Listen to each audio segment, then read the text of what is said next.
Sugar ज्याला म्हणतात नाही का.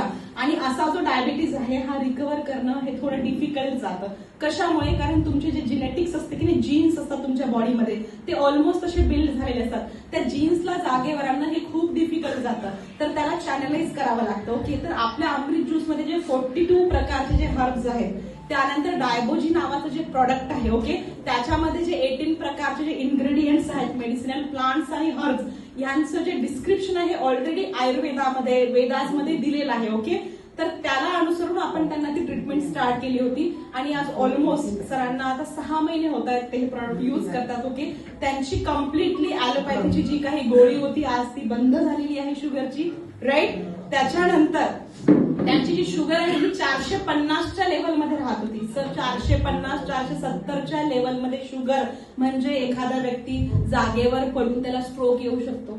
ओके, पॅरालाइज होऊ शकते बॉडी, राईट.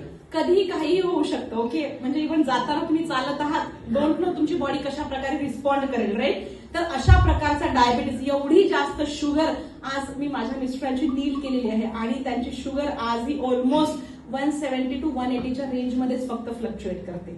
ओके, आणि हे फक्त झालंय रियांशच्या अमृत ज्यूस आणि डायबोजी नावाच्या प्रॉडक्टनी. सो अशा 2 प्रॉडक्टसाठी आपल्या कंपनीच्या प्रॉडक्टसाठी एकदा जोरदार टाळ्या.